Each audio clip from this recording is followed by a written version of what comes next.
Exploring immersive worlds is one of video games' biggest draws, and by default, it's always a fun activity, unless something goes disastrously wrong with the execution, which definitely happens sometimes.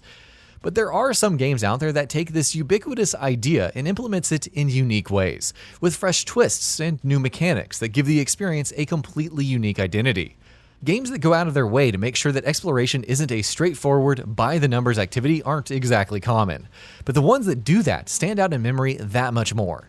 Here, we're going to talk about a few such games. Before we go ahead, a quick request. We upload new videos every single day, and your subscription matters a lot. So please consider subscribing and enable all notifications by clicking the bell icon. With that out of the way, let's begin. The Legend of Zelda: Breath of the Wild. Let's begin with the most obvious choice. Breath of the Wild is the poster child of games with groundbreaking exploration. It has the regular stuff going for it, of course, which is a massive world full of beautiful and varied sights to see, which it props up with its excellent traversal loop of climbing and gliding. What really sets it apart, however, is the sheer brilliance of its emergent gameplay, which never ceases to surprise with its reactivity. No Man's Sky.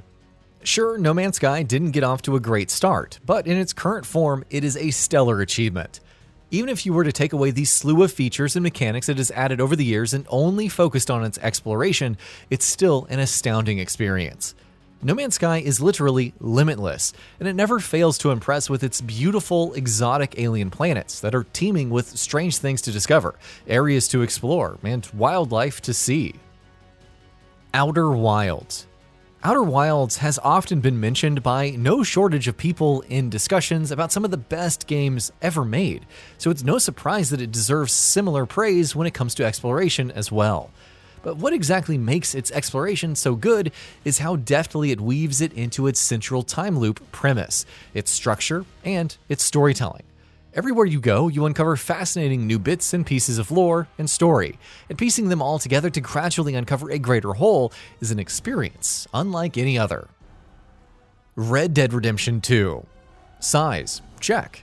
Beauty, check. Variety, check. Red Dead Redemption 2's open world has all of that going for it in spades, to the extent that exploring its world would have been an incredibly rewarding experience based on that alone. But Rockstar's masterpiece ensures that you're rewarded for your curiosity in other ways as well. Dynamic interactions with characters, snippets of stories that will stay with you, excellent side quests, beautiful sights to behold. Every inch of Red Dead 2's world is begging to be explored. Hey there! Hey there! Look out! Howdy. Hey, partner. Hi there, mister. Ghost of Tsushima. Ghost of Tsushima's open world is this weird amalgamation of ideas taken from Assassin's Creed, Breath of the Wild, and Red Dead Redemption 2, but the end result is wholly unique. The vibrant color palette of the game is used to excellent effect to populate the world with stunning sights right up to its brim. And then there's the fact that exploration in the game is completely diegetic, with foxes and little birds and characters in the world and distant smoke plumes doing the job that would otherwise be done by map markers and objective lists. Then there's the guiding wind, of course, which pulls it all together in one of the most beautiful and immersive open worlds to ever be crafted in a game. Uncharted: The Lost Legacy. Uncharted 4 introduced larger areas and exploration to the series in its Madagascar section, but The Lost Legacy took that concept to a whole nother level. The Western Ghats area is begging to be explored, and with great puzzles, combat, and stealth encounters and collectibles, it ensures that exploration is never presented in a boring or straightforward manner. It's not a huge part of the game, but what's there is so good that it just leaves you hungry for more. The Last of Us Part 2. Naughty Dog continued to toy with wide linear exploration in The Last of Us Part 2. Just like Uncharted 4 and The Lost Legacy, The Last of Us Part 2 makes exploration completely diegetic. The one mini open world section in Seattle is a blast to explore, and constantly rewards you for your curiosity with bits and pieces of story, excellent character interactions, or crucial upgrades. Meanwhile, even outside of that open world area, there are quite a few large areas in the game that let you explore to your heart's content, and even allow you to pit human enemies against swarms of the infected. More than anything else, The Last of Us Part 2 makes us wonder about what Naughty Dog could do with a fully open world game. Hollow Knight. Hollow Knight's world stands out not because of any unique twists or mechanics, but purely because of its sheer brilliance. The world of Hollow Nest is vast, its locations varied, full of sights of desolate beauty, all of which is propped up with excellent art. More importantly, the world design in Hollow Knight is peak Metroidvania, with its vast interconnected world looping around itself and rewarding exploration at every turn.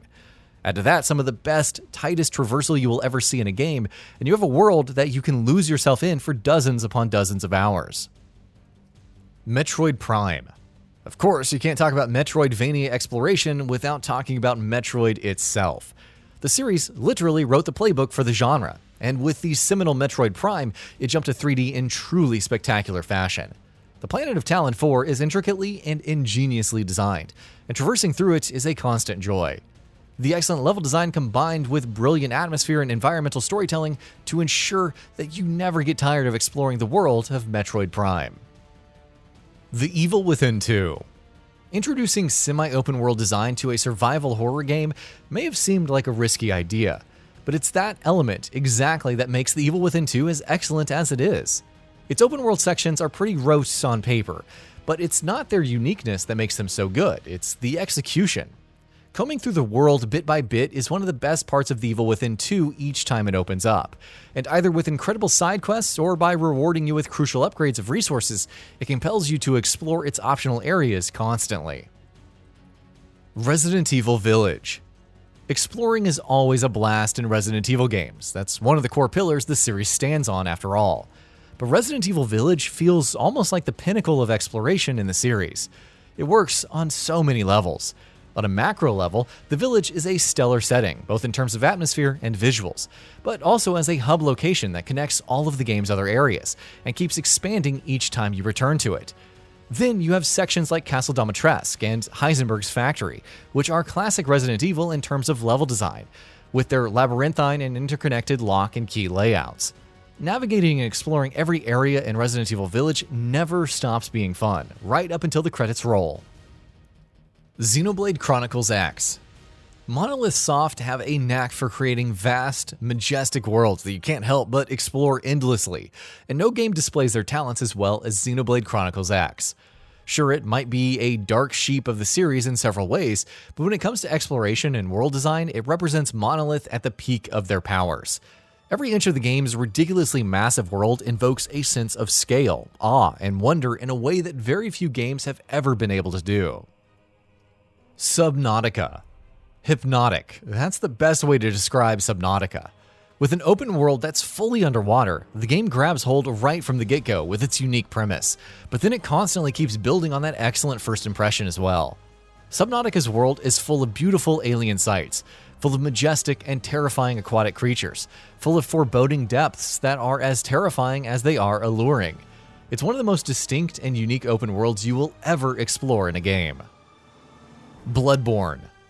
Over the course of a decade, From Software has perfected the art of crafting dense, vividly imagined worlds and getting players to explore every nook and cranny. And the one game where they did that with absolute perfection was BLOODBORNE. Gothic beauty, stunning art design, tense and atmospheric horror, and stellar level design all come together in BLOODBORNE. Each time you enter a new area, no matter how horrific or disturbing it may seem on the surface, you cannot help but explore it thoroughly from top to bottom.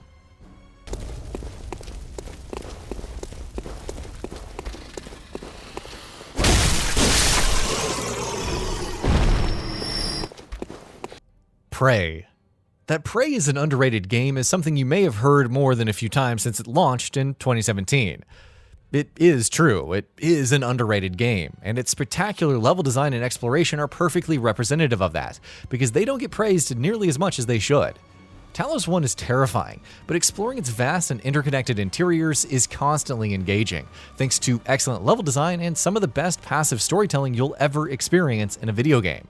It's one of the best settings we've seen in a game in recent memory, which isn't praise that is lightly given. So, what are your thoughts on this? Go ahead and share them in the comments below. And if you liked this video, please subscribe to the channel and enable all notifications by clicking the bell icon to get new video updates. We upload every day and would really appreciate your support. Thanks for watching.